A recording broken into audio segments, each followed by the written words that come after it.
Welcome back everyone to this Let's Play of Kerbal Space Program Beta Forever. Now, as I explained in the last episode, we are going to do something very challenging. We are going to go to the Mun without a safety net, otherwise known as maneuver nodes. Now, this is the contract that Gene has selected for us. It's going to net us a handy sum of cash, particularly if we complete it. Let's hope we complete it. And we will also get a handy sum of reputation, which of course we have destroyed as a result of aggressive negotiation. But let's head over to the vehicle assembly building and build us a Mun-worthy craft. I'll see you there. Okay, so in the VAB, let us select our command pod, our usual conveyance of choice, and let's rig it out with the usual parts. Now, you'll notice there are quite a lot of additional parts. These are part of the TAC life support system, the Thunder Aerospace life support system, because Jeb is going to need some snacks and he's going to need some life supporting drinks to get him to and from the Mun. So we're going to have to bear that in mind as we design our craft. But let's begin with the basics. Let's give him a parachute. Let's give him the Kerbal engineering system. We know he'll need that to work out how he's doing. So there's our basics. We will need some science. So we're going to take some goo canisters to the Mun, because in order to satisfy our contract we have to get some science from space, and we also need to get some science from the surface. Now, you'll also notice we have some additional comms dishes. These are upon the remote tech pack, and they are mainly for operating satellites. We won't need those immediately, but they will certainly help when we're launching our satellite contracts. But in the meantime, let's just get ourselves one thermometer. I'll just put that on the back there, give us some additional science that we can gain. We can also look at taking with us a science junior. Again, more science is good. Let's just move those down there, I think, because I am going to add some additional parachutes just to give us a bit more drag. Oh, we seem to have lost a... There we go. Seem to have lost one of our goo containers, because we're going to try and get all of this back. So I think some additional parachute would be handy. That said, we're not going to bring the rest back. So let's put ourselves a decoupler underneath there. So what is going to be our transfer, landing and return stage? Now, I am a bit of an overkill sort of person, so let's put not one tank, but 5 tanks. Now, the reason I'm doing 5 tanks is I kind of like, I rather like, let's move these down just a smidgen, I rather like getting myself a good wide wheelbase, landing base. So what I'm going to do here is put some tanks on the ends. See if we can get those nicely snap on. Is that right? No, I think a little bit further across. There we go. Is that about right? Yep, that looks okay. And just to show you how this is going to work, we're going to put one of these, not 4 of them, we're going to put just the one under there. There we go. So this is going to be our wide base. Now, where's our, is it landing legs under utilities? There's the, yeah, there we go. We've got micro landing struts, but here's the larger landing struts. So we're going to put those on like so. So this is going to be our, let's deploy those. So that's going to be our wide landing base. So that'll make up for my skillet landing these things. So there we go. So that's our large landing base. But we do need to use fuel lines, because there's no point having fuel on the ends of these tanks if it doesn't actually get to the engine. So we will do that, and that will transfer us some fuel in an asparagus-like stage from outside to inside and through into the engine. So that will make use of our... I still don't think those tanks are on quite right, but maybe they are. Maybe they are. Now it's a bit...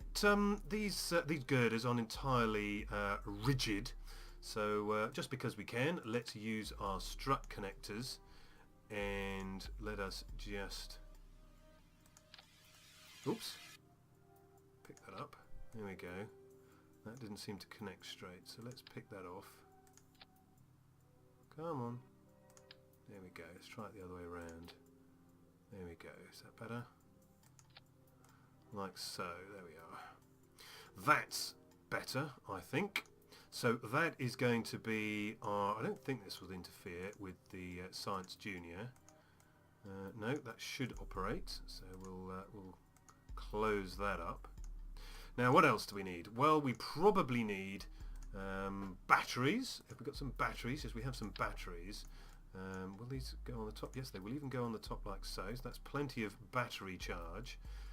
Anything to keep our science and our our Jeb alive. Anything to do with that. We obviously need our cannot do without photovoltaic panels, and I'm going to plaster quite a few on these because we don't have the extending panels that will turn towards the light. So we need to... Where is that? Put that in the middle like so. We need to make sure we have panels in a multitude of orientations. There we go.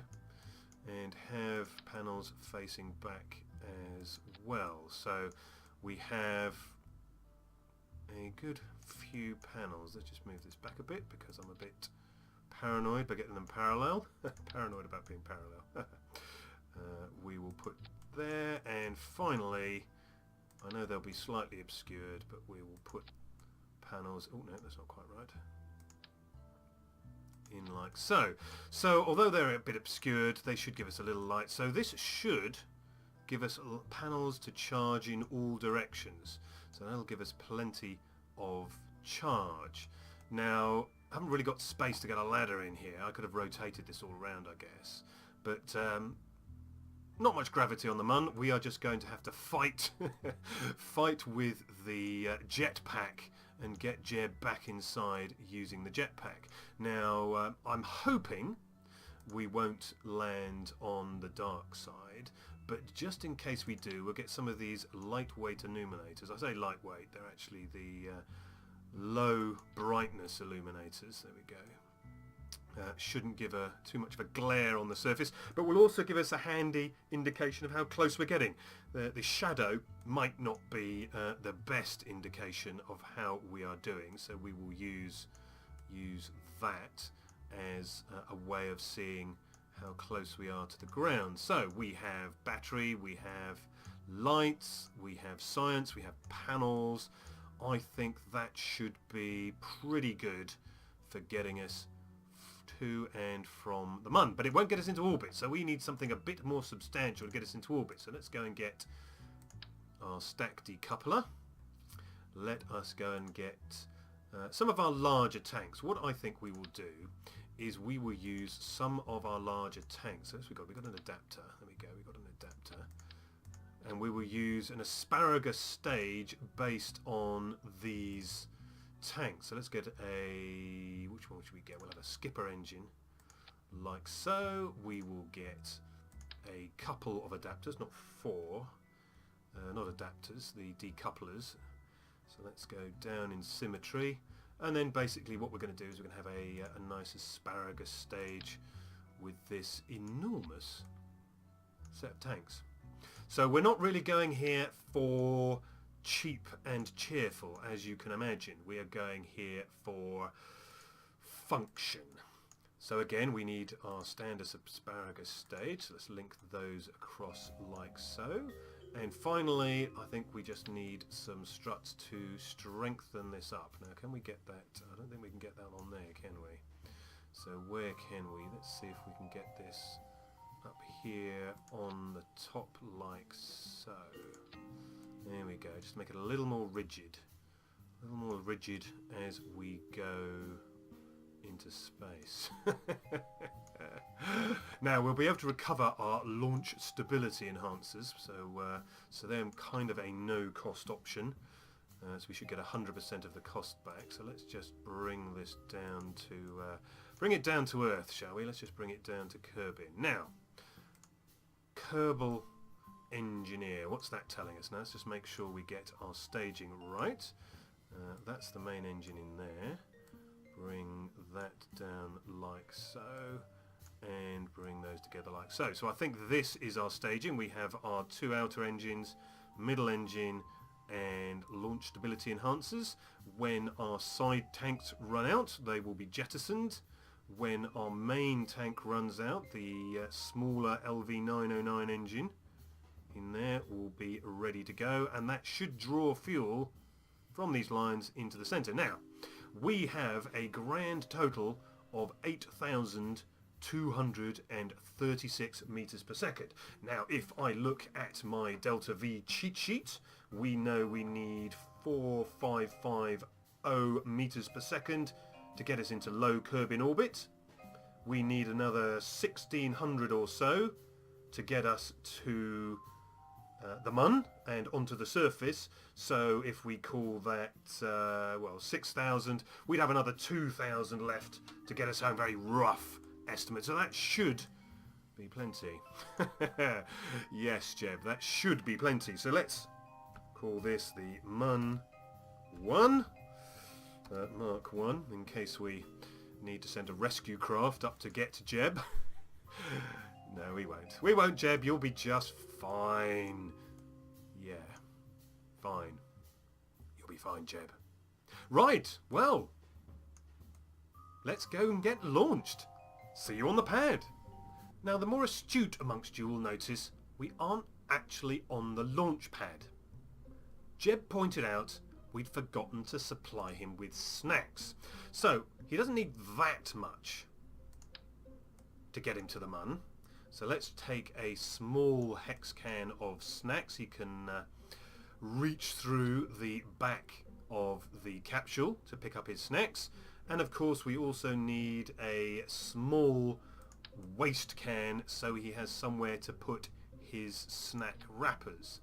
So there we go, we can put just these two cans on here. Now that is for short journeys. That should give us plenty of life support. So you can see here we have 23 days worth with the current crew, of which there is one, i.e. the max crew. You can see current crew and max crew are one, so we can see the total food, total water, total oxygen, 23 days. So 23 days of snacks will keep Jeb very, very happy. Now it also shows we have 1 day's worth of electricity, which is out of these batteries, but of course we will be recharging them, so that's a little bit misleading. And we have 42 days worth of storage for waste, so I think Jeb is going to be pretty happy with that. So let's save this slightly improved model and head on out and get Jeb launched.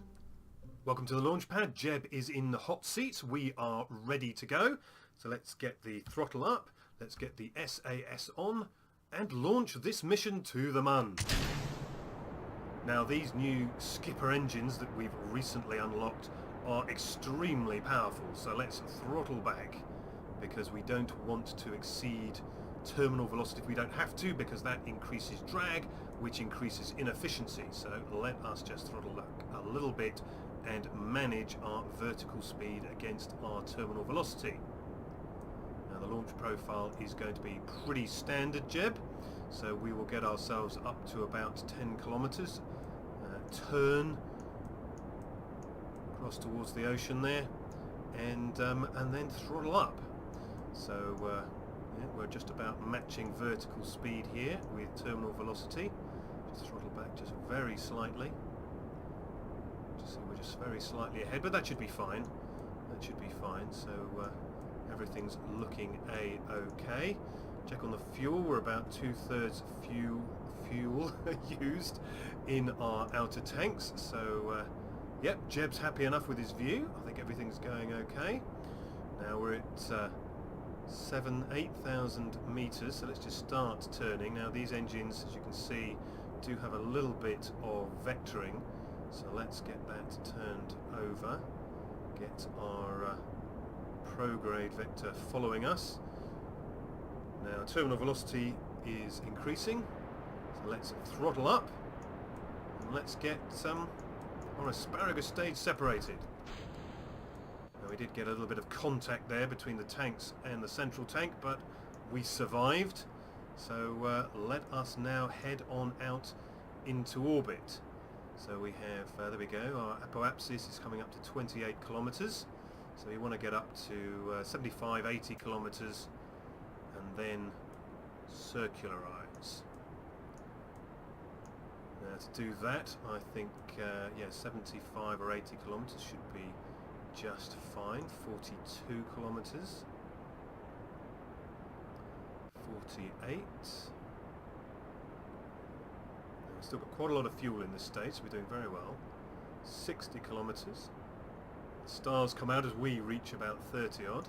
So there we go, we got a good, there we go, 80 kilometers. So 80 kilometer apoapsis and still half a tank of fuel. So we should do just fine for circularizing. Now we can't use maneuver nodes for this stage either. So yeah, circularizing our orbit is going to prove tricky, but one thing at a time. Let us get ourselves up to apoapsis. There we go, where actual altitude is now 58 kilometers. There we go, 58 kilometers. Now we are losing a little bit of maximum apoapsis height because there is still a tiny amount of atmosphere dragging us back.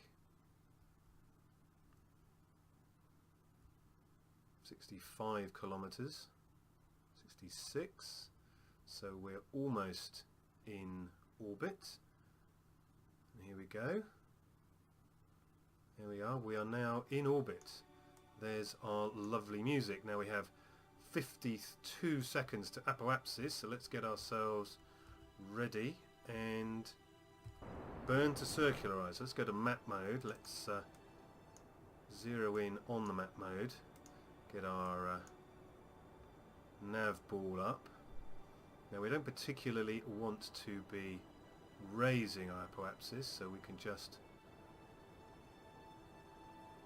adjust ahead and back to keep ourselves at roughly 80 kilometers. So we're still gaining a little bit.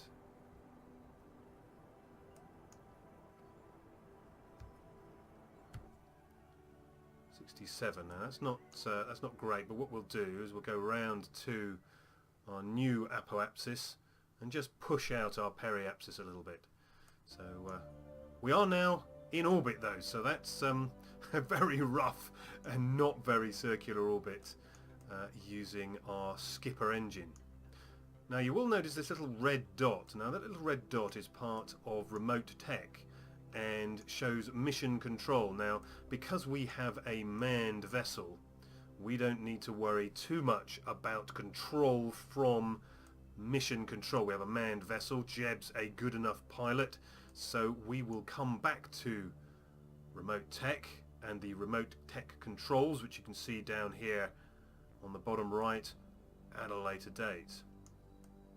So let's just use the magic of time warp to bring us round to apoapsis, where we will just extend our periapsis to get a decent orbit. So let's just come round and reduce time warp.